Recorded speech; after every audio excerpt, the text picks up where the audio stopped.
All right, so today we are in the Good and Trustworthy Servant, part 17. Which is also now focused on Trustworthy, part 6. So we did good for a bunch of parts, and now we're going through Trustworthy, all right? So let's go ahead and begin in Psalm 31. Psalm 31. Some of you are watching online going, this is part 17, I'm already gonna be lost. No, you're not, just you'll figure it out. And you'll be inspired to go back and listen to all the ones you missed, which is good. Okay, Psalm 31. So this all comes out of the parable in Matthew where it talks about hearing the words, well done, you good and trustworthy servant, which is something we all want to hear because it's followed by enter into the joy of your master, which is what we're all hoping for, right? That's where our hope is, that we get to enter into the joy of our master. Now, so we're looking at the aspect now of what can you expect if you are trustworthy? What is there for those that are trustworthy? Okay, we're just going to look at a couple of places that cover that. Beginning in Psalm 31, right? Tehillim, Psalm 31, verse 23. All right, last two verses. Love Yahweh, all you his kind ones, for Yahweh guards the trustworthy ones and exceedingly repays the doer of pride. Be strong and let him strengthen your heart, all you who are waiting for Yahweh. All right, so Yahweh guards. See, you're told to guard his stuff, but he guards you. But he only guards you if you're trustworthy, okay? Just like in the overcoming teaching, right, to he who overcomes, all the good stuff that you were looking forward to was what? For those who overcome. Okay, well, all the good stuff here also is for those that are trustworthy, okay? And part of the trustworthy also had this idea at the end. It says, for those who are waiting for him. There are also going to be parables that we talk about, and we're going to read as part of the conclusion of the trustworthy section, that talk about being found so doing. Okay, so waiting is not just waiting. I'm waiting, but you're waiting actively. While you're waiting, you're doing what he expects you to do. You're guarding and doing what you're supposed to do, okay? So that's already implied there. Of course, he also says that he's going to repay the doers of pride. All right, so if you have a pride problem, you expect payment coming, and it's not the kind of payment you want. Remember our kind of core verse of Deuteronomy 8:2? It says that Yahweh led them through the wilderness for 40 years. The first thing was to deal with the pride, to humble them.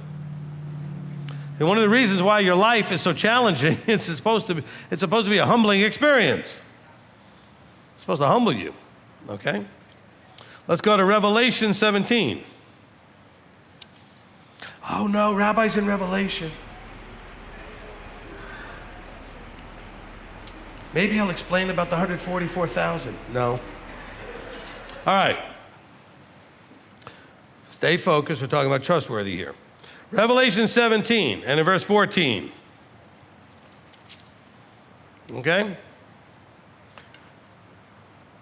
It says, now this is just a verse so you can understand who is what, right? It says, they shall fight with the Lamb, these are not the good guys, and the Lamb shall overcome them, for he is master of masters and sovereign of sovereigns, and those with him, that's what we're focused on now, those who are with the Lamb are who?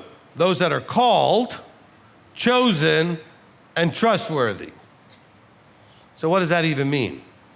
Called, that means Yahweh touched them, opened their eyes, popped their bubble. Okay, those that are called. But just because they're called, they're not here. You have to have all three qualities. The ones who are called and who chose to respond to the call. That's what it means by chosen. Not that he chose you, he called you, that's how he chose you. You had to choose to respond, okay? So it's those who have chosen, not are chosen, okay? Those who have chosen to respond correctly to the calling. And then there's a third quality, and are trustworthy. Because you can be called, recognize that, hey, he's gotten your attention, and you could choose to seek him, ask, seek, knock, go and look and find. And then when you find, the question is, what are you going to do with what you find? Are you going to be trustworthy with what he shows you? Now, a lot of this comes down to the whole well done, good and trustworthy, is that if I give you a little, what do you do with it? If I give you a lot, what do you do with it? Really, that's the parable is not just about hearing those words, but why are you hearing it? Because you're hearing it based on what you did with the calling and your choice to follow and how well you followed. Did you kind of loosey-goosey, kind of, sort of, whatever? Or did you diligently focus and make every effort to do it? I'm not saying perfection is what was the expectation here. The effort is the expectation. Understand, Deuteronomy 8:2, the rest of the verse that we read was not just to humble you, but to see whether it was in your heart to keep his commands or not. The expectation was not perfection. The expectation was you wanting to and making an effort to get it perfect so that you are disappointed when you fall short. So, okay, it's all about the effort. So those who are fighting against the Lamb, he says, there are those that are with him in this fight. All of you are called, or you wouldn't understand any of this. So you're called, okay? And you've chosen, because you started making some effort because you didn't just get called and then didn't go anywhere. You showed up, found a teacher, and all that kind of good stuff. But are you trustworthy to do anything? Well, not just anything. Are you trustworthy to do what he said with it? What he wants you to do with it, with your calling, okay? Because the first part is him. The rest is all you. He did the calling. He touched you, popped your bubble. Now it's all in your hands. What are you going to do with it? See, Christianity doesn't tell you that. Well, yeah, they do. You have to make an altar call or whatever. Then you're done, all right? So what is an altar call anyway? You're just being excited that your life sucks and you want a different one for 5 minutes. Doesn't mean you have any idea what you're supposed to do to fix it. Because that's all they try to do is get you to feel like, are you miserable and suffering? Good, make an altar call, everything gets better. Did that really work for anybody? Anybody? No? I'm shocked. Of course it didn't work, because there's nothing there to work. If there's nothing to, he's got to give you the path that leads to all of that getting better. Now, of course, you do need to recognize who he is. You have to recognize the Father, you got to recognize the Son, and you got to recognize their path. But that's not enough. Then you have to be trustworthy to walk it and diligent in your walking. Let's go to chapter 2 of Revelation. I'm going to mess you guys all up one of these days and just take you through the whole book. All right. Revelation chapter 2 and verse 10. Do not be afraid of what you are about to suffer. Wait. Called people, saved people are about to suffer anything? See, that's the framework that Christianity would give you, that everything's supposed to be roses and diamonds popping out of your belly button and all that stuff. Wait, he's saying don't be afraid of what you're about to suffer because you are about to suffer. Anybody, when you came into this, suffer a little bit? Everybody. He says, but don't be afraid of it. He says, see, the devil is about to throw some of you into prison in order to try you, and you shall have pressure 10 days. Be trustworthy until death, and I shall give you the crown of life. Now, he's not saying that I'm going to send some of you to prison and the rest of you are going to get nothing. Everybody's going to have pressure of some sort, and you're going to have trials of some sort. Go listen to the baptism of fire teaching. The fire is a trial. The baptism of fire is not tongue speaking and whatever you were taught in the charismania place, okay? All right? It's a trial. Baptism of fire is a fiery trial to test and see how far you've come. All right? Go listen to the teaching. The case is made from Scripture. But look what happens here. He's encouraging people not to be afraid, but be trustworthy unto death. Trustworthy until death. So again, oh, well, I'm saved. I made an altar call. See, that's what happens when you say the phrase, I'm saved. You think it's done. Because you think saved is a status. And I can't blame you because that's what they told you. There is the saved and the lost. The world is broken up into two groups. Those that are saved and those that are lost. Okay?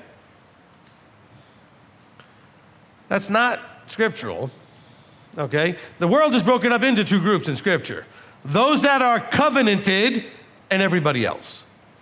Now, everybody else isn't like lost this, that. They're just everybody else. He hasn't called them yet, and they're not covenanted yet. That's his plan, his timing. He'll figure it out. That's not my problem. It's his, right? He says that's his stuff. So we do have two different groups. Covenanted Israel and the Gentiles, which is the world, everybody else. All right? Now, by the way, it's intended that the everybody else become covenanted Israel. That is his plan. So I don't you think, oh, we're covenanted and all those poor suckers out there that just don't know nothing, they're just doomed. That's Christianity's nonsense, okay? Some of you felt guilty and almost wanted to kill yourself because you couldn't go out there and say enough and afraid people were going to die because you didn't talk to them. Didn't they teach you that? Oh, if we don't go out there, those people are just going to burn in hell. Really? Look, how does it make any sense in your brain, okay, that the creator of all things, knowing what you're all about, is depending on you? That makes sense to you?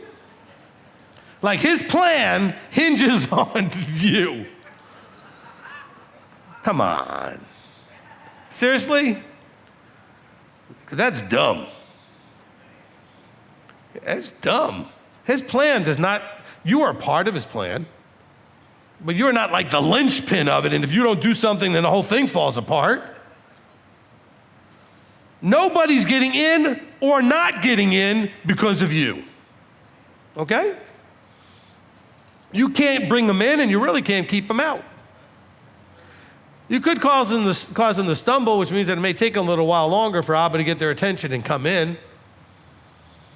But I've often said, you cannot say enough right things to the wrong person, meaning they're not ready. So it doesn't matter what you say. How many of you have tried that? Did it work? No. Okay, you tried sharing all kinds of truth and wisdom and all the stuff that you learned to people that weren't ready, and they just argued with you or looked at you like you're crazy. Or it looked like you were going straight to hell. You're doomed now, trying to keep that law. I had a senior Baptist pastor tell me and my wife that we were going right to hell because we were trying to keep the commandments. But that's after I embarrassed him by looking at John 15. Okay, so in John 15, and I read this out of the ISR. He didn't like the way I read it. I said, well, good, give me a King James. I'm sure you have one here somewhere in the building. I'll read it. Does it read really any different? Most of it reads the same, right? So I said, okay, so when he says, every branch in me, are we talking about a saved person? He said, yeah, a branch in me is a saved person. So what happens then? It says that he bears no fruit, he takes him away and throws him in the fire. How does that work? I thought one saved is always saved. He didn't know what to say. He said, I gave him the book and said, please explain it. He looked at me like I was hitting him like fire or something, you know? He's like, I said, look, this is the stupidity of the whole thing. I said, what do you call somebody who was a branch in me and then he goes off doing other things? He's a backslider. I said, okay. And what happens if the person backsliding dies while they're backsliding? Do they still get in? He said, of course they do. I said, you're an idiot. That's stupid. I didn't call him an idiot. I said, that's stupid. That I'm sure I said. I said, that's ridiculous. Seriously? Then what's the point? What is the point? If you believe, a branch of me means at least someone at some point believed that Messiah was Messiah and grafted himself in him. It was a branch in him being fed from the source. And then they went off and decided to just live like the world. Doesn't Paul's writings exist in the other Christian Bibles? Like when Paul said that your circumcision, if you act like a Gentile, might as well not be circumcision? In other words, if you're saying you're covenanted, but you act like you're not covenanted, then your covenant means nothing. It means nothing. But are you not going to be trustworthy? On to death. Not trustworthy for 5 minutes and got all excited and made an altar call. Hey, you know what that gets you? Nothing. Good for you. Nothing. Well, I went to church for this many years, but now you're out there doing whatever you want. None of that stuff matters. Okay? This is a where are you at the end exam. Okay? And I don't mean like last breath, deathbed confession. I mean, did you live this out all the way to the end exam? All right? Because some of you are thinking, well, when I find out I've got cancer and I got 6 months, then I'll figure it out. No. He wants to watch you every day, every moment, and see your level of commitment to him. Can he trust you? Remember, we started off last time with, he's looking to see if you trust him enough to obey him. He wants to see, can he trust you to trust him? Actually, there's a teaching called, do you trust him enough to obey him? So you may need to look at that teaching about trust. Do you trust him enough to obey him? Because you don't a lot of the time. That's why you mess up. Anytime you mess up, you didn't trust him enough to obey him. Okay? When I say trust him enough, meaning either A, you didn't trust that he would give you the thing you were looking for, or B, you didn't trust him enough that you were going to get what you're supposed to get for not listening. You didn't trust him one way or the other. Either you thought you were going to get away with something, or you just said, well, what's the point? He's not going to give me what I want anyway. You're not trusting him. Back in chapter 2 of Revelation, all right, we read verse 10. Now let's read verse 11, right? So he said, be trustworthy unto death, I'll give you the crown of life. He who has an ear, let him hear what the Spirit says to the assemblies. He who overcomes, again, this is the person who said, do this until death. Okay, he who overcomes shall by no means be harmed by the second death. What's the second death? The permanent one. Okay, not the tortured forever one. That doesn't exist. It's not scriptural. Okay, the closest thing to torture forever is what you're dealing with now.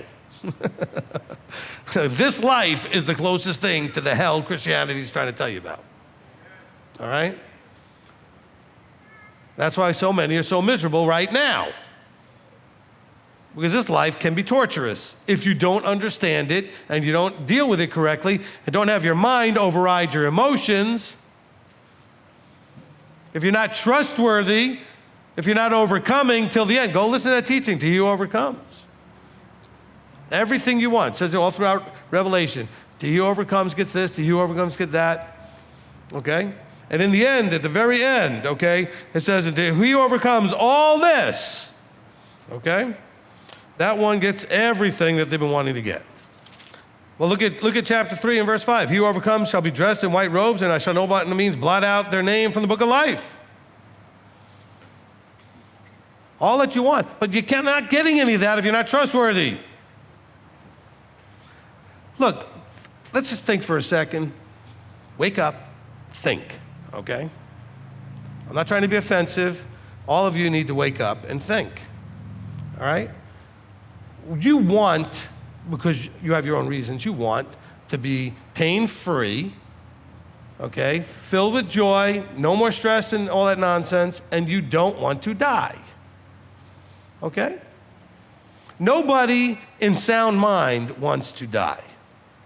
The only people that want to die don't see a way to have any joy in this life. They can't find their way to get through and understand this life, so they want to quit. But anybody else with a sound mind wants to live. But here's the thing. Why, if I'm the creator, would I give you that? Why, just because you want it? I mean, what's my purpose? Your purpose is, I want a pain-free forever. Even though you can't imagine what that might actually be like in this very finite life of 90, 100 years or whatever we end up living at the most.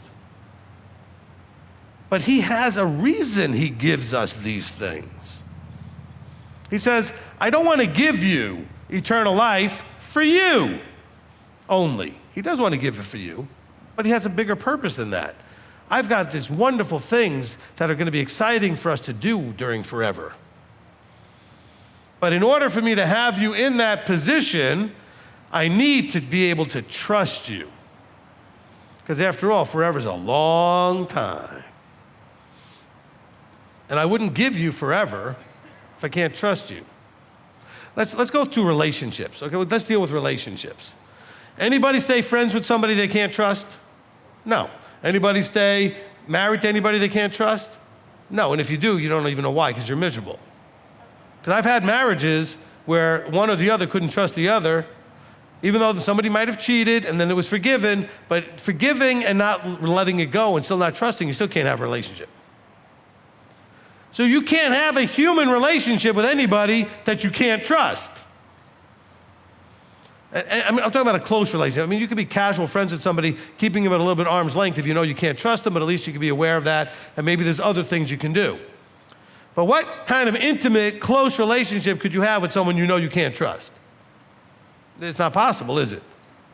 So why would the Creator spend forever in relationship with you if he couldn't trust you? That's what this life's about. Demonstrating to him that he can trust you. And not only that, but what he's trusting you with is you're trusting him. We talked about that last time, right? That whole focus on he wants to see if you trust him, which is demonstrated by you being trustworthy in what he's giving you to do. Because the only reason we do what he says is because we trust and believe that it'll work out the way he said. He says, if you obey, I will bless you. And so we trust that that will work, right?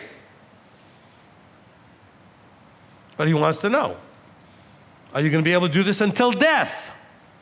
Not until next week, not until later today, until you stop breathing. This is a life choice, not a moment choice, okay? It's not like when you go to your job and you have to put on a certain whatever performance you got to do to get your boss happy for 8 hours or 10 hours in a day, then you go home and you can act differently. This is 24/7, 365 till you die. Now, if that's not worth it to you, that's okay. You don't need to live forever. He's not going to force you to live forever. But don't tell me you want to live forever, but you're not willing to pay the price. What's the price? Becoming trustworthy. And the only reason you don't is because you really don't trust him. Otherwise, you would be trustworthy. Because remember, you also trust him that you're not going to get away with anything, meaning you're going to reap what you sow. If you knew that you knew and trusted him that reaping and sowing was real, you'd think twice about some of the things you do. Because the reaping and sowing you would trust is real. And he says, you know, through the teachers, like Paul says, Elohim is not going to be mocked. Okay, I believe that's in Galatians. He's not going to be mocked. You will reap what you sow. Okay. You believe it or you don't. I believe it. Okay. Let's go to Psalm 119. Tehillim, Psalm 119. All right. And we're going to be in verse 66. So now we're going to start looking a little bit more as to trustworthy in what? What do you need to be trustworthy with? Okay?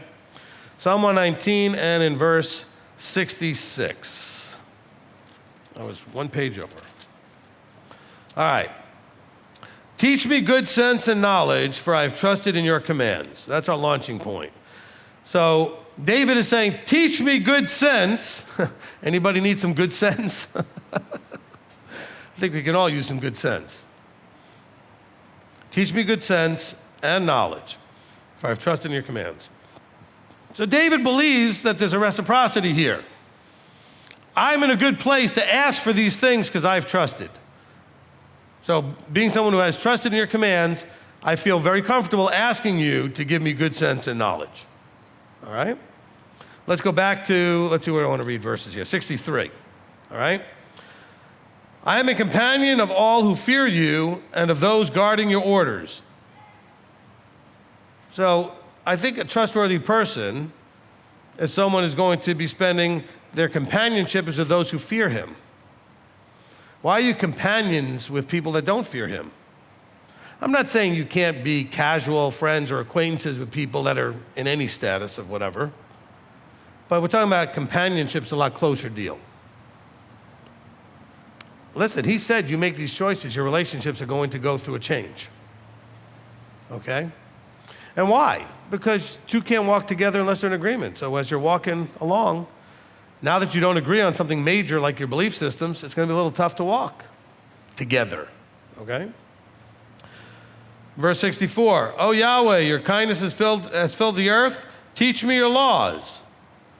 So now he's linking kindness and keeping of the laws.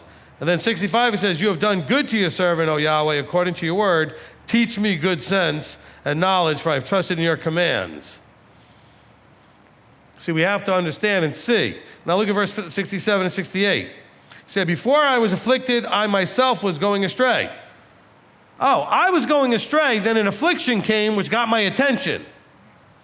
You catch that? Before, right? It says, before I was afflicted, I myself was going astray. He said, but now I have guarded your word. You are good and do good. Teach me your laws. So there's a connection here to trustworthiness and this keeping of the commands, this keeping of the laws, all right? So he says, I have trusted in your commands. So when it says trustworthy in what? Trustworthy in the commands. I've trusted you through trusting your commands.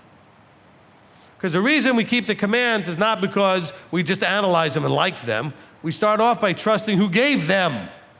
This is, look, I hate to sound like your parents when they said, because I said so. But what is really behind the because I said so?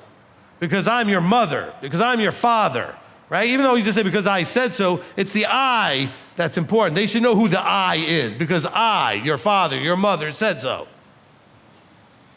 Well, Yahweh's like, I, your creator, said so. So you ought to trust it. Because everything I give you is for you, to benefit you. Let's go to Isaiah 28. Isaiah 28, verse 16. Therefore, thus said the Master Yahweh, see, I am laying in Zion a stone for a foundation, a tried stone, a precious cornerstone, a settled foundation. He who trusts shall not hasten away. So what's a cornerstone? What's a foundation? It's something you build a building on, right? Now, he's not only saying that, I lay this cornerstone there. I'm laying in Zion a stone for their foundation. He said it's a tested and tried stone. In other words, we already know we can trust it. It's been tested and proven. This is a good stone. He said it's a precious cornerstone, a settled foundation, meaning that it's already settled into its permanent spot. All right, you build a house, it does a lot of settling at first. As the weight of it shifts on the dirt and everything else. No, this is a settled foundation. But also, we could use our other way of looking at the word settled. Like if something is settled, there's no more arguing. So this chosen stone, we know this is Yeshua. We know it's the Torah. We know it's the truth. We know it's the life. We know it's the way. Is a settled, no arguing stone. So there's a foundation that he's building us upon. Go listen to the teaching, Yeshua the rock. Okay, the rock, the foundation. So what is the foundation? Well, everybody would normally say Yeshua. Well, what does that mean actually? Well, what is he? He's the way, the truth, and the life. So as the truth, we also know he's the Word made flesh. We know in our loop that in Psalm 119, it says that the Word is truth. Okay, the entirety of the Torah is truth. Psalm 119, 142, and 160. And then we go back to John 1, where the Word was with Elohim and was Elohim and from the beginning, and then the Word puts on flesh in John 1:14. He's the light, he's the way, he's the truth. And so these are the foundation of everything. So it says here that it's a trustworthy, it's a tried stone, okay? Now listen what it says at the end. He who trusts shall not hasten away. So if you trust, you're not going to move away from this foundation, this stone, and go build your house somewhere else. Seems to me Yeshua gave a parable about that. Building your house on sand or building it on stone. So don't hasten away. But he says, if you don't trust, you'll hasten away. Look, many people are drawn, many are called. Some of them even choose to try to respond in some way to that calling. But then when starting to walk it out and push comes to shove and things get a little squirrely, they hasten away. But if you trust, you're not going to hasten away. To all those people out there that were here and left, you hastened away. No, I didn't. You did this and that. No, you hastened away. You didn't trust where he put you. You didn't trust where he put me. But. There's no but. Okay? Don't you, look, you can see the same thing happen to Moses. There are people wanting to hasten away from him, point the finger at him, just like they're doing to me and every other leader has ever been. There's not been a leader that didn't have the same problem. Everyone. Look, if you were the leader, you'd have the same problem. Whoever you are, trust me, you'd have the same problem. Because you're trusting in the wrong thing. Are you trusting that Yahweh has called you? That he's drawn you?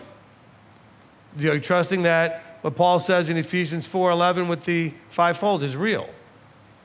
That you're trusting that he'll lead you to one of those fivefold people? Are you trusting that it's irrelevant whether you like the person or not? Or you like the way they do it, or like the way they sound, or like their approach? Liking him is not the point. The message is the point. Either that person is the voice of Yahweh or he's not. And I don't mean it in some like exalted thing, okay? Anybody's been around me for any period of time, okay, you'll see I do not walk around all arrogant, whatever, okay? Some of you think I sound arrogant because I'm strong about what I believe. And I believe what I believe, like with everything. So you're not used to that, so you think that's arrogance. That's just confidence. So you don't know the difference. Arrogance is making it about me. Ask Elder, I never make it about me. It's always about you and him, okay? You know what's about me? Me and him. Nothing to do with you, okay? But if I'm your teacher, I'm helping you with the you and him thing. I don't really care so much about the you and me thing, all right? But the arrogant make it about them. Take it all personal, like, well, oh, you go someplace else. Well, I don't care if you go anyplace else. I think it's foolish when you do because I think you're missing the trusting him part. You're not hurting me. If all of you left, believe me, I'd find something to do. Okay? I'm only here because he put me here and he put people here to listen. If that wasn't the case, I'd do something else. It's not about ego and pride for me. But do you trust him? He says, he who trusts doesn't hasten away. Now, let me ask you a question. Do you think the people that hasten away just for no reason decided to hasten away? Or do you think maybe something popped up that got on their emotions and, so they got into their emotions and they got all upset and they got offended and got their feelings hurt? Do you think that's more likely what happened? Absolutely. And they shouldn't hasten away. They should work through it, okay? We've had people here claim that I'm toxic. And you know what's funny? Then they left and all the toxicity stopped. Apparently it wasn't me, okay? But can you receive though? Or are you only gonna look through your emotions, all right? You know what really happens? You can see this also Moses' day. When the leader won't let you do what you want. When I say not let you, meaning won't say, yes, it's good to do it. In other words, I'm not going to stop you from doing anything. But if you come to me wanting me to say yes and approve it and I won't, then you're going to get mad at me. And you're not going to like that. And I'm always going to look you in the eye and say, I don't care what you do what you want. I'm also going to tell you, this is a bad idea, you shouldn't do it. Okay? Elder will tell you, he sat in thousands of sessions with me. I never try to control anybody's personal life. Never. Even when they want me to, which does happen. They want him to also. He won't do it either. But are you trusting him? If you are, do you think he's working with people? Do you think he has leadership that he puts in place? Is there a vertical structure? Do you believe any of that stuff? Because if you do, then you have to then trust that structure if you find it. Not just any structure that looks like a structure. I mean, go to any church. There's a pastor, another junior pastor, whatever. I mean, there's a structure. That doesn't make it a proper structure. Is it Ephesians 4:11 structured, meaning are there anointed people? Not seminary qualified people necessarily or anything like that, but is there somebody with an anointing from above where his words are now coming out of their mouth? All right? That's your question. Look, I get up here and all I have on here was read Psalm 31, Revelation 17, Revelation 2, and Psalm 119, and now Isaiah.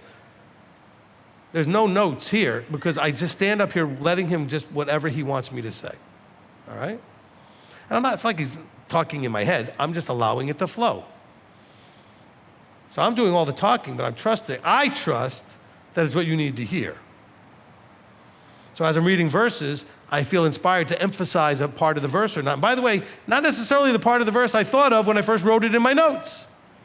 I wrote the verse down, I had read the verse, thought I might say a few things in particular about it, whatever concepts, not knowing if I'd remember by the time I got up here since I write it down. But he'll stop me wherever he wants to stop me as the idea comes into my head. I believe those are his ideas coming into my head. So that you, whoever needed to hear it, got to hear it. But do you trust that? Let's go to Titus 1.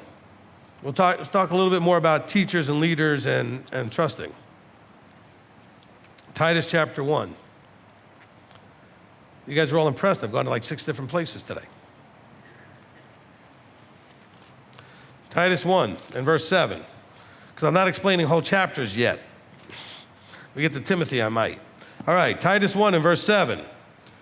For an overseer has to be unreprovable as a managing one of Elohim, not self-pleasing, not wroth, not given to wine, no brawler, not greedy for filthy gain, but kind to strangers, a lover of what is good, sensible, righteous, set apart, self-controlled, clinging to the trustworthy word according to the teaching, in order to be able both to encourage by sound teaching and to reprove those who oppose it. Now, let's break this down a little bit. Now, when I say that, I'm just going to look at the verse, and as it comes to my mind, I'm going to break it down. Do you understand? Okay? There's no notes here explaining how to break it down. Let's start at verse 7. An overseer has to be unreprovable as a managing one of Elohim. So it's not that a overseer has no problems, no issues, but he's got to be unreprovable in his role as a managing one of Elohim. Elohim put him in that position. And you need to see him that way. But and here Paul's talking to Titus. He says, but listen, that person has to be not self-pleasing, not wroth, not given to wine, not a brawler, not greedy for filthy gain, but kind to strangers, a lover of what is good, sensible, righteous, set apart, self-controlled. Okay? Some of you see me sometimes loud or quiet. It's all completely under control. Always. All right? Now listen to what it says. But that person, more than anything else, has to be clinging to the trustworthy word. Now, there's more. For all of you that think just the Ruach is giving and blah, blah, blah, blah, blah. For all of you, in order to be able, according to the teaching. So he's clinging to the word according to how the word was taught to him. Not just clinging to the word. Because a lot of you clung to the word in church and then you realized you didn't know it right. You didn't understand it the way you needed to. You got a lot of it wrong. Which is why I tell you, do what you want, I don't care, but listen to what I'm saying. All you saying, well, I go home and I need to study. Study what? You can't study this without a teacher. You can read this, put information in your head, and as you're reading it, remember what your teacher said about it, whatever teacher was. Some of you keep reading it and hearing the pastor you grew up with or the last pastor you were with, but you're hearing some idea that was put in your head about whatever you're reading. I want you to read and be incredibly familiar with what is in the Word, and then you need to have your teacher guide you through. That's what it says here. Tell me if I'm wrong. It says the person has to be clinging to the trustworthy Word according to the teaching of it. Not just coming up with their own interpretation and figuring out whatever that is. Maybe you want to argue with me. Maybe you don't like what Paul said to Titus. Okay? Because you just want to hear the clinging to the word. No, he says according to the teaching. Not the teaching that said to cling to the word, the teaching of what the word said. Cling to the word as taught. Okay? Problem is, you were taught by a lot of really bad teachers. You weren't taught by Ephesians 4:11 teachers. You were just taught by anybody that thought they were a teacher. Went to seminary, got a degree, whatever, blah, blah, now you're a teacher. I don't know that they kick very many people out of seminary. They graduate, they're teachers. They got their little degree, got their little doctorate of philosophy or whatever they put on at the end of their thing. All right. Now you get to go there and start a congregation. Who knows what you know? At least, well, if you were Baptist seminary, you come out of Baptist. You're at a Pentecostal seminary, you come out of Pentecostal. They train you to be whatever they are, which is not wrong, by the way, in structure. You should come out from being under a teacher sounding like that teacher. Now, that's nothing wrong with that. Only problem is the whole system is wrong, okay? But no surprise, if you go and train with me, you should come out sounding like me as your teacher, all right? Which is why some of you get more and more mad at Elder. Keep sounding more and more like me. And actually, that's not really all of it. He also, by being with me, he's feeling more and more free to be himself. Because other places you might be would have said, oh, well, you can't talk like that, and you can't sound like that, because after all, we are the ministry, or whatever. And then he sees me just saying anything and everything. He's like, oh, I guess I could do that too. Well, within limits. Limits meaning, you can't just go completely over the top, because then you lose the audience that you're trying to address. You lose the person you're trying to communicate with. But you have a lot of flexibility to do it in your style, your flavor. Abba called me to do this the way I do it. It's still him. And when Elder comes up, it doesn't sound anything like me style-wise. Information's solid, because it's still coming from the same source. And through my teaching from that same source to him. But he's going to sound like him when he comes up here. His Baptist upbringing comes right out. I'm kidding. That's a joke. That's like a running joke here. He's never been a Baptist, but some people go, wow, he sounds like a Baptist. No, he's never been a Baptist, okay? Oh, it's too easy a setup. I couldn't help but give you that one, all right? But he's going to sound like whatever he's going to sound like. Rabbi Tom comes up, he sounds completely different than both of us, okay? Anybody else comes up at some point, it's going to sound different than the rest of us. But information-wise, it should be in a vertical discipleship, core information is the same, all right? Which is why you got 4 Gospels that don't address everything exactly the same, because you got 4 different perspectives on what happened. Each one highlights the part that they thought was most important about the experience that they all had. So it comes from a different perspective, okay? So here Titus is being told that this is what we're expecting out of leadership. They've got to be clinging to the trustworthy word according to the teaching for this purpose. In order to be able both to encourage by sound teaching. How are you going to share sound teaching if you haven't clung to sound teaching? Okay? I do these teachings with this in mind, 4 things in mind. 1, you understand it. So that 2, you can do what was said. So you can apply it in your life. So 3, you can defend why you're doing it. And then 4, maybe at some point you could actually teach it. Okay? But you got to listen to it a lot. And review it with me a lot, because listening to it a lot doesn't mean you understood it correctly any of the times. Because it's still filtering through your filters. I've had people so many times tell me, tell Elder, tell Rabbi Tom, well, Rabbi said this in the teaching, and they know full well I never said that. But that's what you heard because it was filtered through your filter. And I've told people, go back, find it, give me the timestamp, and we'll go back and play it. And I didn't say what they thought I said. But they heard what they heard because of where they were in their life, okay? And so just because you listen to it a bunch of times still doesn't mean you're ready to teach it or defend it, because you're not even sure you understood it right. You may need to get clarification, which is why we do the Q&As after every teaching.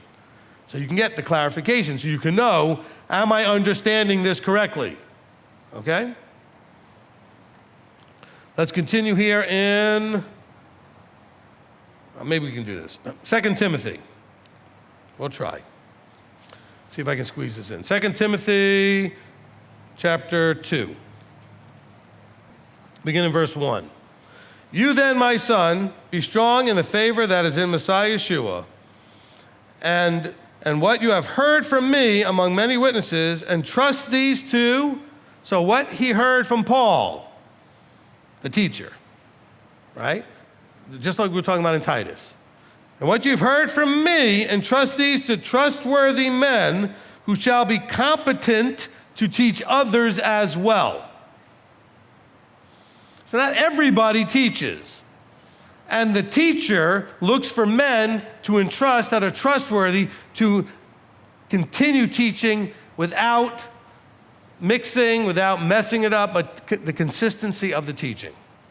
Can they be entrusted and competent to teach others so the teaching stays unpolluted?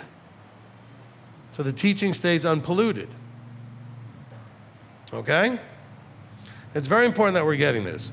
All right, let's continue so we get the whole context of this, all right? So he said, you then, my son, be strong. He says, and what you've heard from me and from many witnesses. He says, you need to find trustworthy men to entrust this stuff to, who can be trusted to teach it. In other words, go find those that are qualified with a gifting and an anointing for you to disciple as teachers, all right? By the way, it doesn't say every one of you that wants to be a teacher, or every one of the ones that Timothy knew that wanted to be a teacher, hey, just go ahead and let them be teachers. And I'm sorry, there's a bunch of you that want to teach that are not going to be teachers. Well, I actually should say it differently. You might go and teach. You're not going to be necessarily endorsed as a teacher, okay? Because there's nothing stopping you from going on YouTube or anywhere else and being a teacher. There's a bunch of people who used to be here. They're out there teaching right now. They're not endorsed by me, okay? And so Timothy was to endorse, select, make sure that these are ones he can entrust, all right? By the way, that's the key factor. If I'm ever going to put somebody up here, I need to trust that they're not going to say anything up here that doesn't stay in line with, that doesn't conflict with what I've said. And even if that occasionally may come out in a way that you could maybe get confused, I will often be up here for the Q&A to make sure that that doesn't get confused. Because sometimes as a teacher, elder, Rabbi Tom might say something. I know what they meant. You might not know what they meant. And think that they're doing something contradictory. And I need to go up there and explain, no, they weren't, but it might have sounded that way. Because I can assure you they won't. They won't do anything contradictory. I entrust them with that, okay? So I don't want you to think that I'm disrespecting them if I'm up here during the Q&A. I'm up there to make sure everybody does not misunderstand them in the vertical with me, okay? And that creates the safety of the whole deal. And then over time, that won't even be necessary, which is why I now have them teaching at least once every other month, right? Elder's going to teach in May, and then Rabbi Tom's going to teach in June. We're going to have, these kind of teachings going on, okay? You're going to get a few extra ones, too, when I go to South Africa, but I've also done a few extra ones myself so that, you still get the number from me that you're supposed to, okay? All right, so continuing here in chapter 2. It says, suffer hardship with us as a good soldier of Yeshua Messiah. No one serving as a soldier gets involved in the affairs of this life in order to please only him who enlisted him as a soldier. Okay, so he's trying to say, look, to those who think they want to do this job, we're not talking about everybody, although everybody should also understand that you shouldn't get too involved with the world, right? You shouldn't be of the world, but you're in the world. But now he's talking specifically about leadership. He says, a soldier doesn't get involved in the affairs of life because he's a soldier, okay? His whole job is in order to please the one who enlisted him. So he's giving this role of teacher, ministry, in the same perspective as a soldier. All right, now, bear in mind, and I know that sometimes you guys don't understand this because you go and serve, and I appreciate all of you guys who served all week, so great, you've done a great job. But you know what? You get a different feast than the people that didn't serve. And those of you that served throughout the feast, you got a totally different feast. I mean, some of you did your three serving sessions, and you missed some things while you were serving, but you also benefited tremendously from other things while serving. I can tell you what, I don't get the feast you get. Elder doesn't get the feast you get. Okay, Rebbitzin doesn't get the feast you get, because we're serving the entire time. Literally the entire time. You saw me at the picnic. What was I doing? Counseling the entire time. I did the mikveh and counseled the entire time. You didn't see me playing games. You didn't see me socializing. And I'm not complaining at all. I know that I'm an enlisted soldier. I'm not going to be able to get myself involved in the regular affairs of life. Okay? That doesn't mean that what I'm doing is better or worse. It's my role. So I don't want you to feel like bad that, oh, well, I enjoyed the whole feast and I only served 3 times. No, you have your role. This is talking about leadership. It's saying if you're going to be in leadership, you need to understand the life you had before is now completely different. You don't get that life anymore. You don't get to have Shabbat like everybody else. Okay, you don't get to have the feast like everybody else. There's a higher calling and responsibility. Higher not meaning better, like above you guys. Higher meaning the calling is from above, saying, I'm calling you to do something that the above wants you to do instead of just being one of the ones enjoying it. That doesn't mean that makes me better than anything. It just means I don't get to do certain things you get to do and you don't get to do what I get to do. All right? But I also have no thought, no upsetness, no disappointment that I'm missing out on what you get to do. I do get some people that start to think they want to be in ministry and then they whine a lot. I said, well, you're not ready for this. Because this is different. Once you're here, you will never get that anymore. Look, you get married, you'll never be single again unless you get divorced, right? I mean, you get married, you can't be acting like single anymore. You start having children, forget just being married and just doing whatever you want. Now you got children, right? I mean, certain things change, and when they change, life is different, and the life you had before is over, okay? Now, I was very glad to leave single life into married life, and I was very glad to become a parent. But when I became a parent, my life just with my wife changed dramatically. All of you know that who've had children, okay? Because everything's a trade-off. And so what Timothy's trying to be explained here by Paul, he's saying, look, Timothy, you need to go find these guys and train them up, but also understand that when you entrust this stuff to them, they need to know life is going to be completely different. Like everyday functioning of life is completely different, okay? I want to see if I want to say it that way. Let me just say it first and I'll explain it. I don't have complete control over my life, but I do. Because I voluntarily don't, if you understand what I'm saying. In other words, I don't get to just teach and go home if I want to, like a lot of pastors do. I wait and make sure nobody needs me. I stay until I'm not needed anymore.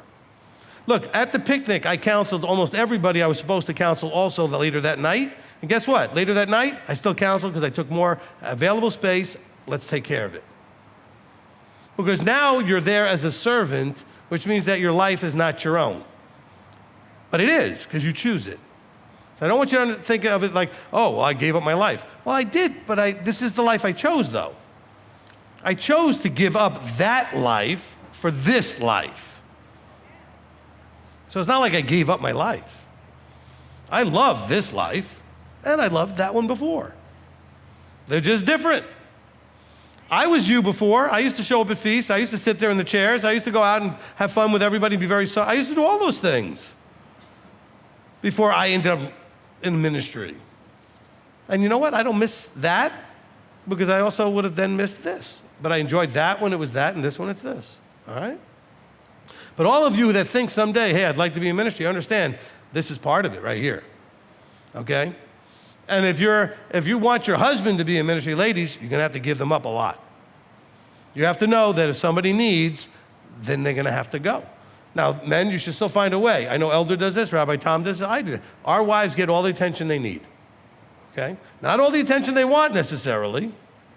It just depends on them. I'm blessed, my wife doesn't want a whole lot. What she wants, she gets more than enough.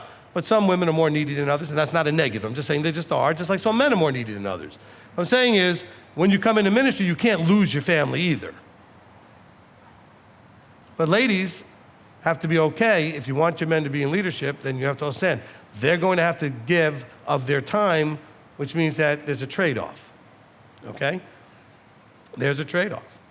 Now, where was I? Back in verse 5. And if anyone competes in a game, he is not crowned unless he competes according to the rules. So you're going to come into leadership, you're going to have to follow the rules. There's rules and expectations for leadership. This is all about leadership here, okay? He says the hardworking farmer ought to be first to receive his share of the crops. Now we're still talking about leadership, meaning leadership should get compensated for all their work, which is why I would love to inspire all of you to continue to be generous, and even more so, not for me, I got enough. But we got a lot of people that could be full-time in various countries that we don't have the funds to support, and certainly they don't have it where they live. Some of them are in much poorer countries with no ability for the few families they have to supply. Look, if we had a ministry, most ministries, I'll even say it this way, most ministries cannot survive on the local congregation, okay? The local congregation cannot, in most cases, be large enough to financially support a full-time ministry person. It takes a lot of members, and most congregations aren't bigger than 40, 50 people. That's not enough families to support anything, okay? We are blessed because we have so many outside that support the work going on here. Otherwise, you wouldn't have me, Rabbi Tom, Elder Billy, and all the rest of the staff who work all day, every week. And so, the expectation is that, hey, the farmer ought to be the first to receive the share of the crops. But if they can't support, the headquarters can support, okay? As a matter of fact, we've already got a part-timer in South Africa. Okay, we're hoping to make a full-timer at some point, as we can help support the work being done in various places. As we're entrusting trustworthy men, I find him to be a very trustworthy man. Okay, one of our really very trustworthy and great leaders down there that I really appreciate in South Africa. That'd be Bernard. Okay, Bernard van Rooyen, excellent man. Hi, Bernard. Okay, but he does a great job, and he's very humble, and he's willing to do whatever needs to be done. But we need full-timers. For all of you out there that are taught, oh, well, tithing was for the priests, and we don't need tithing today. Where's the full-timers going to come from? Do you know that we get calls literally all day? Elder Billy starts 7:30 in the morning, calls are already coming in. I start later than him and go later than him, calls are always coming in. So how would we handle any of that if we had to have regular secular jobs and do this part-time for free? There's no way. There's no way. I take calls primarily on Tuesdays and Thursdays to try to give me some time to get some work done. Those days are full from 10 in the morning till 7 or 8 at night every Tuesday, Thursday, all day. What job would let me do that? That's not to say I'm not doing other calls and other things and other administrative things on Monday and Wednesday. And then, of course, Friday is Shabbat prep, teaching prep, and all the other things, right? How would that ever get done? He says, think over what I say, for the master shall give you understanding into all of this. So he's saying, think on what I say, but the master's going to help you understand how to apply what I'm telling you, right? Remember that Yeshua Messiah of the seed of David was raised from the dead according to my good news, for which I suffer hardship as a criminal into chains. How far did I want to go with this? All the way to 26? Oh, the end of the chapter, okay. All right. So I endure through it all for the sake of the chosen, so that they too obtain deliverance, which is in Messiah Yeshua, with everlasting esteem. He says, I suffer through all the suffering because others need me to keep doing this thing. I can't just quit. I can't hasten away. All right? He says, trustworthy is the word. Well, we've read that in other places, right? For if we died with him, we shall also live with him. If we endure, we shall reign with him. If we deny him, he will also deny us. If we are not trustworthy, he remains trustworthy. It is impossible for him to deny himself. Remind them of this, earnestly witnessing before the master not to wage verbal battles, which is useless to the overthrowing of the hearers. Do your utmost to present yourself approved to Elohim, a worker who does not need to be ashamed, rightly handling the word of truth. All of this, while it could be applied to you, is not for you. It's for the workers. And don't listen to Christianity that you're all workers. You're not. Okay? You're working out your own salvation, but you're not a worker. The workers are called, anointed, and trained, and trusted. specific people. So all of this, when he says, if we endure, we also reign with him. He says, if we are not trustworthy, he remains trustworthy. Remind them of this. Remind who of this? The other workers you're entrusting. This is still talking about leadership. Most of what he wrote to Timothy and Titus was about leadership, okay? Because he had them in places where they needed to know how to handle that. He says, but with these people, your leadership people, he says, earnestly witness, but don't wage verbal battles. Elder will tell you, I won't wage verbal battles. I'll say, I'm not going to argue with you. Don't argue with me. If you want to argue, I just hang up. I'm not going to argue with you. I'll try to get you to stop first, and after a while, I'll just hang up. I'm not going to sit there and argue. Why? Because I believe this verse. He says, don't argue because it's useless. You know, in Titus 3:9, it says the same thing. It says, keep away from foolish questions, genealogies, and strife and quarrels about the Torah, for they are unprofitable and useless. He says, reject the device of man after the first and second warning. That's when I hang up. First and second warning, and then they don't listen, and I just hang up, okay? I mean, there's no point. When people get all upset, I think Rabbi hung up on me. Well, what were you doing? Arguing? Well, there you go. What do you expect? I don't have time for that. And I recognize how useless it is, so I'm not going to sit there and do it. Now, don't think I don't try first. They say, let's stop, let's go and do something. I mean, I try and plead with them to do something else, and they don't want to listen. I said, look, if you're not going to listen, I'm just going to hang up. I usually tell them that. And they don't listen, they keep going. I said, fine, I'm not upset. Then they'll say, Rabbi was angry and hung up. I don't get angry and hang up on people. I don't, I'm just like, you're wasting my time, you're not listening. Have a nice day, okay? Some of you think, oh my gosh, I can't believe you do that. Well, I can. All right, now, you guys are not read enough to get that, right? Okay? Now, so he says here in verse 15, he says, but do your utmost to present yourself approved to Elohim, a worker who does not need to be ashamed, rightly handling the word. So the whole key is, are you rightly handling the word? All right? But keep away from profane, empty babblings, for they go on to more wickedness. And their word shall eat its way like gangrene. And he names two people, he says they're that kind of sort, all right? Because they've missed the goal concerning the truth, saying that the resurrection has already taken place, and overthrow the belief of some. So when he's talking about the profane, empty babblings, he's saying those who are just teaching things that are not aligned with the vertical. In other words, teaching things they were not taught from the straight line vertical. So if you want to know what he's talking about in verse 16, he's explaining to you in verse 18, okay? Because they missed the vertical understanding of resurrection. They missed the vertical understanding of these various things, the calendar, the this, the that, whatever it is that if you're not teaching what I'm teaching, you've missed it. Well, who are you? Nobody. To you, unless you want to be one of these guys, then I may be somebody, okay? So I'm not claiming to be somebody. But in this vertical structure, if you're in it, then I'm somebody, okay? And there's an expectation that you sound like your teacher. That is called discipleship. Otherwise, you don't understand discipleship. Discipleship is not just learning Torah, learning it and understanding it the way your teacher understands it. All the disciples were supposed to sound like Yeshua. And then all of them, when they went out, all the ones that Peter trained needed to understand what Peter did.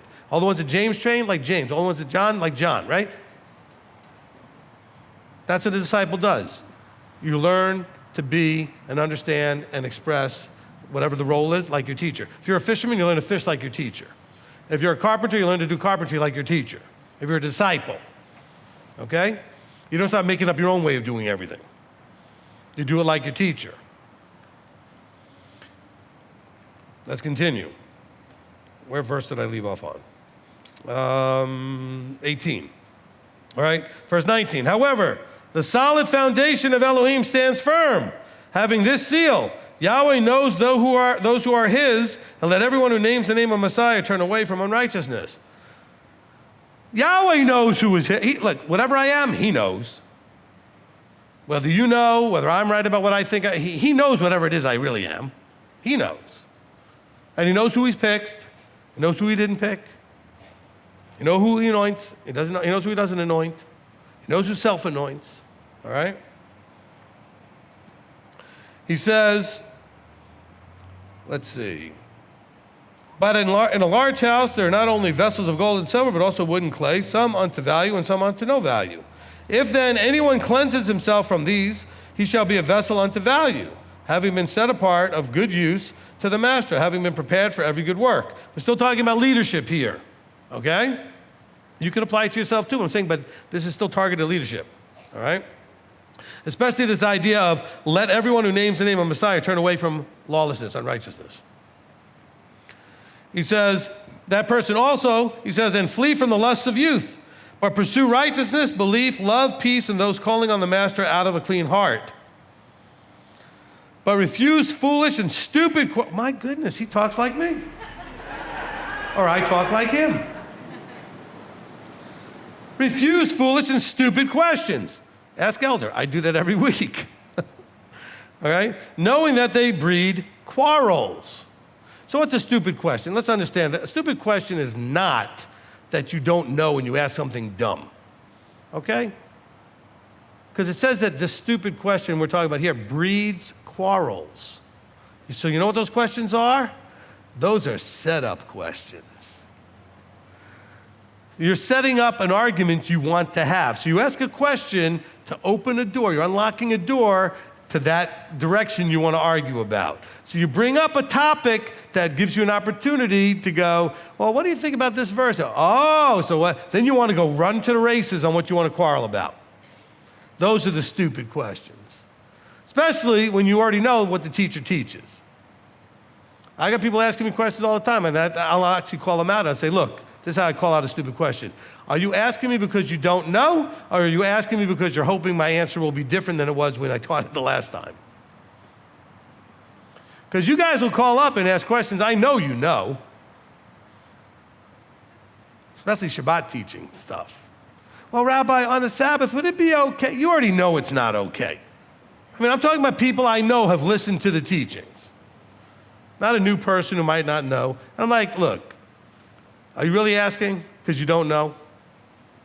Or you're just hoping I'm going to say something different? Or you're just too weak to make the decision yourself and you want to hear me tell you no? Sometimes that's the question. But I watched somebody try this the other day on one of the zones or whatever. Remember, it was somebody asked something about the calendar or where they started to go, and I shut it down. Right away I said, nope, we're not doing that, okay? Go listen to this teaching. I'm not opening the door. He was trying to open the door to a debate. And he got frustrated with me a little bit. I said, we're not doing that. Okay, I think I was in the zone 3 or the zone 2, right? Okay? And people then start typing in things like on their Facebook page, the rabbi's so controlling, he doesn't let anybody question anything. I'm not going to have you question something that I've taught. Go back and listen to it, agree with it or don't agree with it. I am not going to change my mind just because you argued with me. I didn't come up with the answer just on my own power. So you're not going to win an argument with me. And so I'm not going to argue because here it says it's useless. Why would I do that? It's a waste of time. Okay? I gave you what I think he gave me. End of story. All right? No but. And 99.9% of the time, whatever but you're going to throw out there, I've already heard. You know, I haven't been doing this for 5 minutes, you know. I've been doing this over 25 years. Been walking it since 1987. Been teaching it since 1999, okay?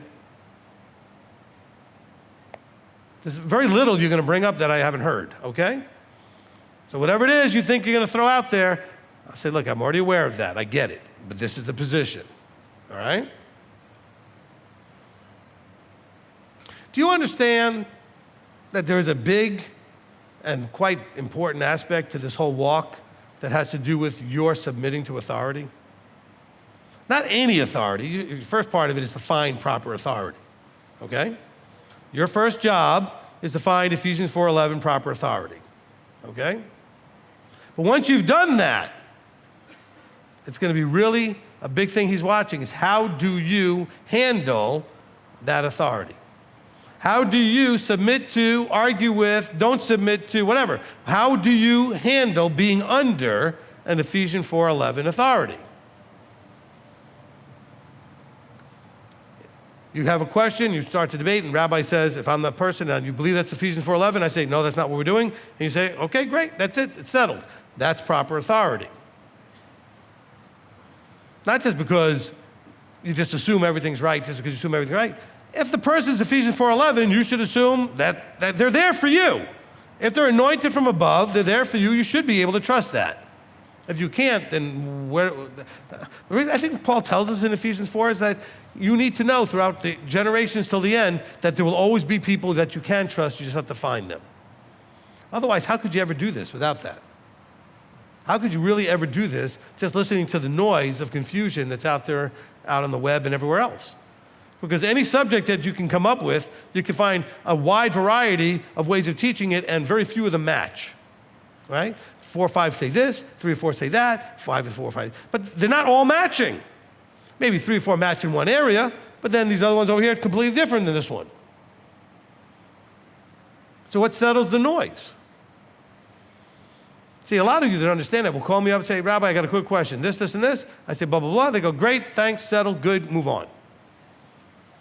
That makes life so easy. But the hard part is finding the teacher in the first place. You just trust anybody who's teaching, you're making a big mistake. Well, how do I know? Listen to the teachings, prayerfully consider, and ask the Father to show you. Is this person, Ephesians 4:11, are they speaking like a prophet or a teacher or whatever the fivefold hats are? Am I supposed to follow this guy? Am I supposed to listen to you through him?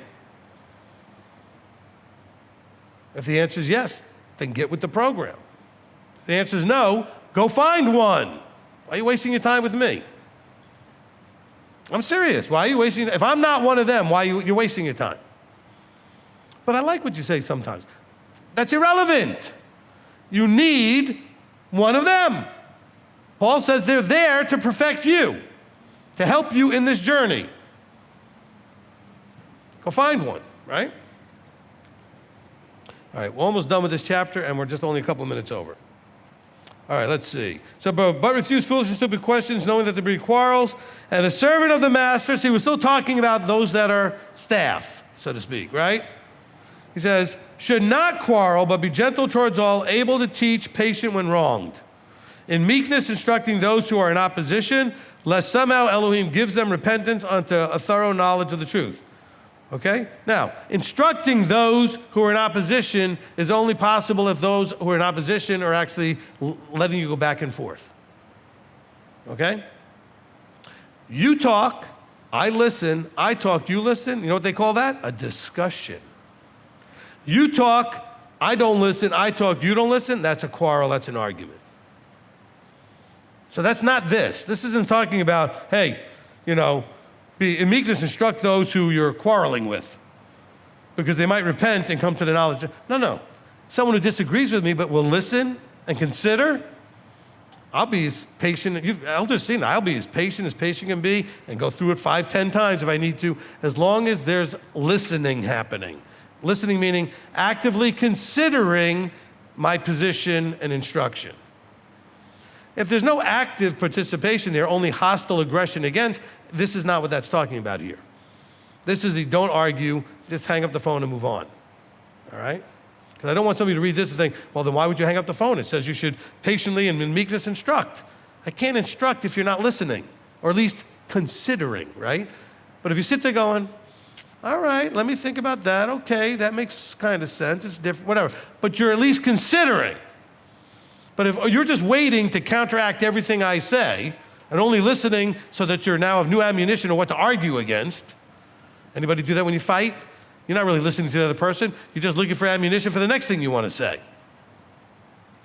That's not a productive discussion, okay?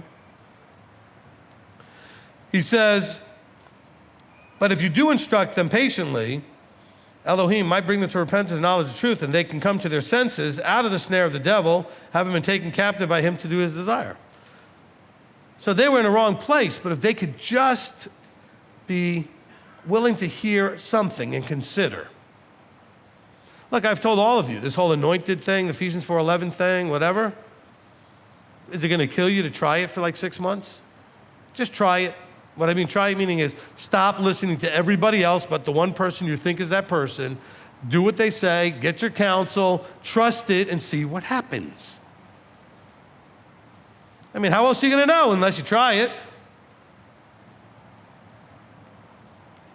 I mean, the people that are doing the best that I'm aware of, a lot of you I don't know what's going on in your life because you haven't talked to me yet, but the ones who I do are the ones that come and I give counsel and they listen.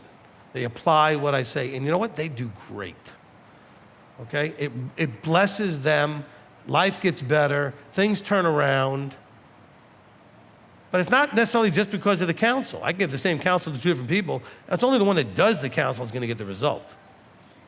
The counsel has no magic, okay? We're not talking about magic. It's wisdom given to you. Remember, revelation is information, and that's it. Unless you receive it, and even then, it's just information now stuck in your head that you might agree with, but it really takes values when you do it. You apply it. So revelation, when received and applied, now you've got something, okay?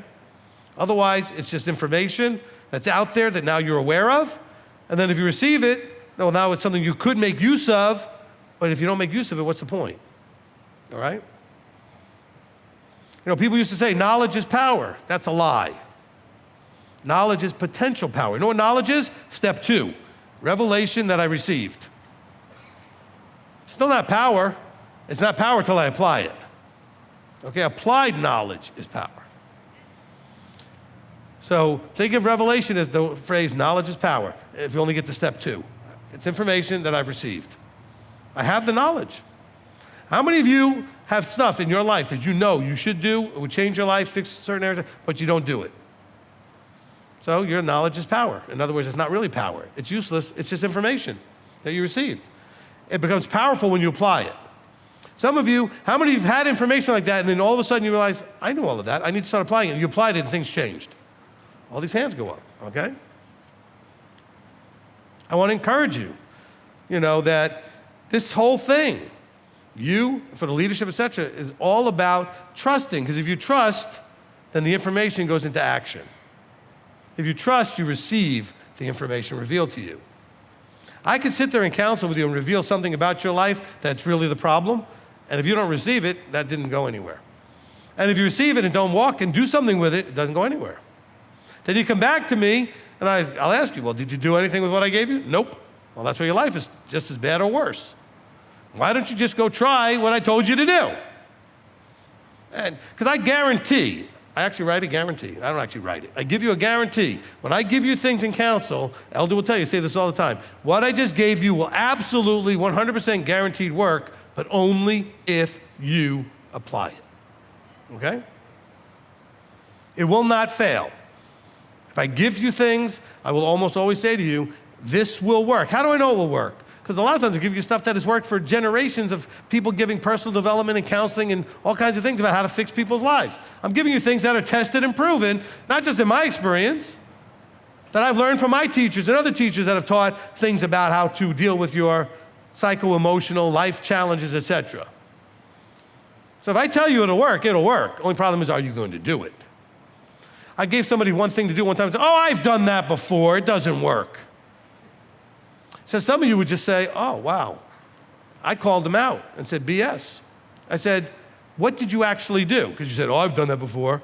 And when they told me what they did what it said, they did it once, when you're supposed to do it every day for a month. I said, you didn't do it. Don't tell me you did it, and you did it for 2 or 3 days and then quit. When I tell you, you got to go at least a month, then you start seeing results. Oh, I've done that before. So anybody tells you that kind of stuff, ask the question. Please explain what you actually did.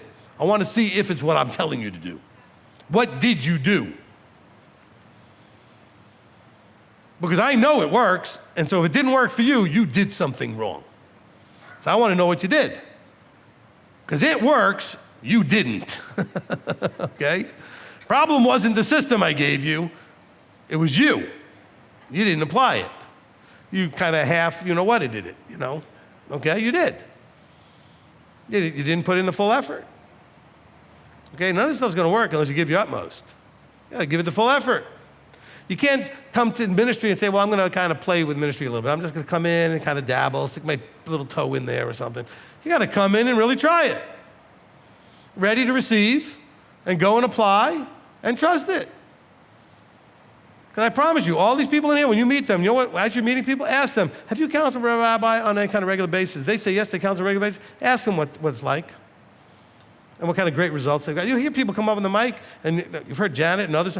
Talk to them and say, is that really true what you say up there? You're just kind of kissing his you-know-what.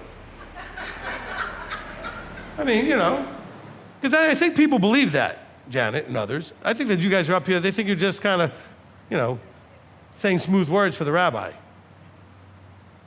Go ask them what their life, and they're not going to give you personal details.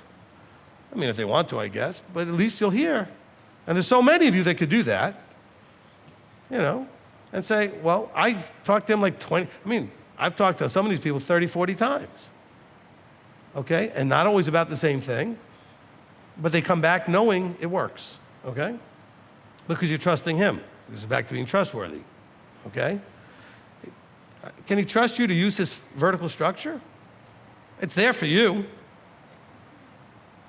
But are you trustworthy to use this structure? He's like, I didn't waste my time building the structure for no reason. I built it for you. And you don't trust it. Well, I'm not going to a man, and I'm not going to. All right, then don't. It's your choice. You're not going to get the help you need either. Keep on struggling all you want. By the way, some of you will also be surprised. You've heard this a little bit, but I can tell you, when we counseled at the picnic and other times even at night, you'd be surprised how often the whole counsel is 10 minutes or less. And whatever the person says, boom, it's fixed. And I go, anything else? They go, nope. But they thought they were going to need an hour or more to fix this problem. They've gone to all these other counselors about everything else. But if he's giving the answer, it doesn't take but 5-10 minutes. He gives me that gift of insight into the thing. I could just dig right under, peel away the layers, and say, this is what it is, and that's it. And you look at me like, wow, how'd that happen? Because it's not me. And also because I don't need the whole story you think I need. That only confuses when you go for therapy, it only confuses them. You're only giving them too much information. Because then they don't know which piece to attack, because you give them this giant story full of miserable things. I get rid of the story and just get down to the real problem. Because you think I need the story. Well, because everybody else you talked to thought they needed the story so they could understand you. I don't need to understand you, I need to understand the problem. And so I just pulled them right out, Can I also tell you something? Look, if you're so I'll use this from a massage therapy sort of point of view, or a physical therapist point of view. Someone comes in and says they're having a pain in their shoulders, in the middle of their back. I can go right to the point and push on it, and it will be the point almost every time, because it's the same one on everybody. So it's not like a magical, wow, how'd you know? Same one on everybody, okay? First time my daughter was telling me about it, and I went, because I used to be a massage therapist, so I put my thumb right in the spot. She goes, how'd you know? Same one on everybody, okay? So when I do therapy or counseling with people, when I counsel people, whatever they're going through, underlying whatever it is almost always the same 3 or 4 things as everybody. I don't need the whole story. The stories are all similar enough. The problem of why you're not handling it is different. Because you think the story is the problem. How you're handling it's the problem. Everybody has a story. Right? Okay? Janet counsels people all the time. Everybody's got a story, and you want to pay her the money she gets charges to spend an hour telling a story? Good for you. Listen, if I was charging, I'd charge you the same amount, fix it in 10 minutes, and that's just too bad on you. Because you're paying for the solution, not for the hour. You want to talk to somebody for an hour, pay her. She's going to help you and fix you too, but I'm just saying, but it's your hour. I don't have that kind of time, and I'm not getting paid. I'm like, I don't want to hear your story, I'll fix it, let's fix it, okay?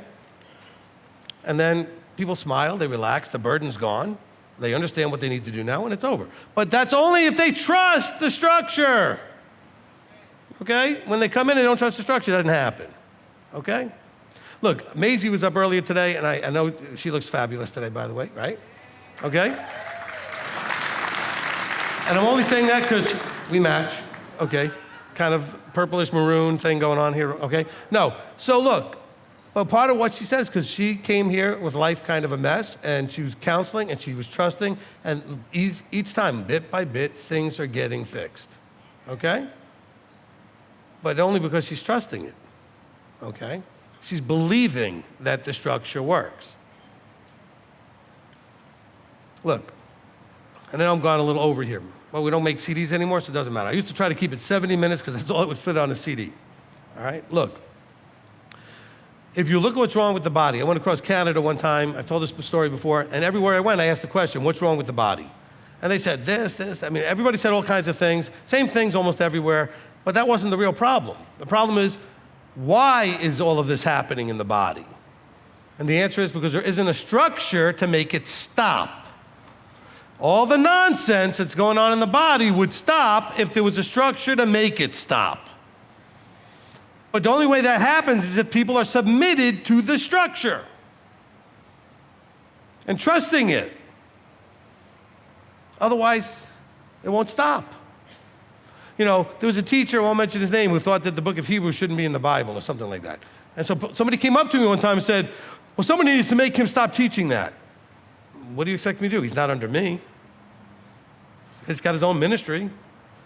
Who do you think has any leverage to make him stop? Only leverage comes from voluntarily submitting to an authority. Okay? Look, you have children? Guess when you're really going to have problems, and they no longer voluntarily submit to your authority. And there's only so much you can do until they leave. All right? Because once they decide they're not volunteering for that submission, you're going to have a fight on your hands till they're 18 and you throw them out. But then you incentivize them and say, look, if you want to have any kind of joy or anything like you want in this house, now you may want to voluntarily submit until you leave. So now you negotiate. That's kind of what the father does. Hey, you want to listen to me? Life could be great. You don't, it's going to be terrible. I mean, that kind of a deal. But you have to voluntarily submit. Otherwise, it will not go well, okay? You know? Look, when I first got married to my wife, 2 grown adults, single for our whole lives, into our 30s, fully sovereign in handling our lives. Now we're coming together, and I'm expecting her to trust me and let me lead. But she's been taking care of herself all this time. So I had to say to her, I said, look, just blindly follow, give me 6 months, and see how that could go. I'm not sure how this works. I haven't been married before. Let me learn it. Let me figure it out. But give it a try. All right? Now, there was 2 things happening. She was going to trust, and do that submission. But then I had to make sure to up my game and make sure that it was exactly what I promised her it would be. Okay? Guys, don't you ask your wives to submit if you're not going to provide them with what you're supposed to provide them with. Otherwise, what are they submitting to? Just because you're the boss, you're the head? That's stupid. I told my wife, if you submit to me, your life will be better. You will be more blessed. Not my life will be better and I'll be more blessed. Okay? If you would trust me, I promise to make everything that we do better. But now that's on me to follow through.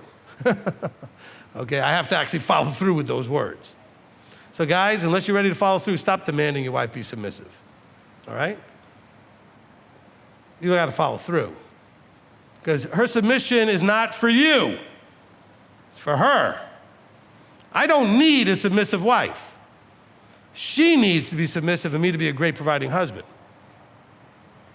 It's for her. The structure's the same. I don't need you to submit to this authority of this structure. I benefit 0 from that. Okay? I shouldn't say 0. It means if you listen, you'll come to me less with stupidity because you're actually listening. So I do benefit a little bit. Okay? At least you won't come to me for the same thing over and over again. But really, the benefit is for you. But it's all based on trust. Okay? If you can't trust, then it doesn't work. If you can't trust, it doesn't work. Well, how do I know I can trust you? You don't. So you go ahead and try. Nothing terrible is going to happen. If you try and say it doesn't work so good, all right, so you learn it didn't work so good, you go somewhere else if that's what you need to do. But nothing terrible is going to happen by trying. But something terrible might happen if you never try, because then you don't ever have the value and benefit of the structure. You're missing out on all that's there for you. And that all the way goes to the top. You claim you trust him, but he puts us here. Not trusting us is not trusting him. I don't mean like every person with a microphone, but Ephesians 4:11, anointed people. And don't ask me how to find them. That's your job, okay? I know criteria I would use and what I'd be looking for. I'd be looking for the integrity to what the book says. I'd be looking for the walk in their own life. I'd be looking for counsel. I would be looking for information or revelation that when you get it, or insight, you never heard before, you know where it's coming from. Any of you not hear something that he gave for me that you never heard before? Is there anybody that did not ever hear something you never heard before? Not one hand. That's evidence of something, okay? Elder used the criteria of, I got these things nobody's ever answered, came and brought them to me, and all of them got answered real quickly. Maybe that's the criteria. A lot of people have done that, come to me with questions that never got answered, and Abba gave the answer through me. There are lots of things that could be evidence of that structure. But are you going to give it a shot? That's part of the trusting. Can you trust and give it a shot? If you don't, you're going to struggle. There's no two ways around it. He put it here. This is his structure. I'm not just saying me. I mean the idea of this, of him and then people doing the work. That's his idea, not mine. Okay? That is his idea. By the way, you ever been in a big company and the president's got these great ideas for the company, but if anybody going down the line is not sounding like and following in line in that structure, the thing goes crazy, doesn't it? All right? How many of you have had the struggle, and this is a real struggle, where you're working and your supervisor's an idiot and doing their own thing in a dumb way, and you know that's not what their supervisor wants. But if you do what their supervisor wants, your supervisor's gonna get you in all kinds of trouble. Now you're screwed because the vertical is not where it needs to be. Every one of us has had that, I know, okay? I've had that. And my boss, my immediate boss would be like, why are you doing that? I said, because your boss, that's what they want. Oh, but I told you this. What am I supposed to do? So I'll naturally go to their boss, and then now they want to get me fired because I went over their head. That's where you'll start looking for another job. Because you're in a stupid structure. The structure's not wrong. The people in it are failing at it, okay? That's where you need to see. This structure we have here, everybody is in the structure properly that's in the structure. I fully trust Elder, Rabbi Tom, and the Rebbitzins in their roles, and everybody's doing things what I do. Okay, you're getting the same answer from everybody, so the structure is sound, all right? Everybody's stroking together. Everybody's rowing that boat together, right? Because otherwise, you got a terrible structure. It can't work. It's almost like when it talks about a house divided against itself. Can't stand. Well, if the supervisor here is not sounding like the supervisor here, we have a divided house. Okay? You know? The best is when the bigger supervisor does an orientation, teaches everybody exactly what they want, then you actually go to work, and your immediate supervisor, who was not in that orientation, has you doing something completely different, and you're like, I don't know what to do now. I get calls like that all the time from you guys. What do I do? I would go to the boss and ask, okay? I lost a job over that. Okay, I lost a job over that. I was the break person. You know what a break person is? It goes from section to section, giving everybody their lunch break. And the first time I did it, somebody came back late, and I didn't know, do I leave that section to give the next break, or do I stay, meaning I'm late to give the next person? And the person said to me, well, who was late? I said, it doesn't matter. I just want to know what I'm supposed to do. Well, who was late? Oh, don't worry about it. I won't get them in trouble. Who was late? Finally, I told them who it was. Oh, next thing you know, the person who I got in trouble, which I didn't mean to, had friends above my supervisor and got me fired because I got them in trouble, which I didn't. I tried everything I could not to. I just wanted to know how to do my job. Anybody else have that problem sometimes? You're just trying to do your job and you don't know what to do because the leadership's not in the same page. Look at ministries around the world. Are they all on the same page? No. Even any ministry you've been in, are they all on the same page? No. We are going to be on the same page in m.t.o.i. Okay, I promise you. All right? All right. All right, so with that, let's go before the Father. Father, we come before you, and Father, we are just so blessed to have your structure. We're blessed to have your word letting us know your expectation for us, that you expect us to be trustworthy and to trust you, that you can trust us in trusting you. So, Father, we thank you for the word, the instruction, the wisdom, the guidance that you've given me to share. And, Father, I ask now that you would help people to receive and to put into work, put into play in their lives the things that you would have them, that you gave me to share. So, Father, we ask now that you would continue to strengthen us, give us wisdom and understanding as to where your structure really is, and then give us the strength to submit to that structure when we find it, so that we may also be blessed by the structure. So, Father, we thank you, we praise you, we give you all glory and honor. In the name above all names, Yeshua our Messiah. Amen. Amen. Amen.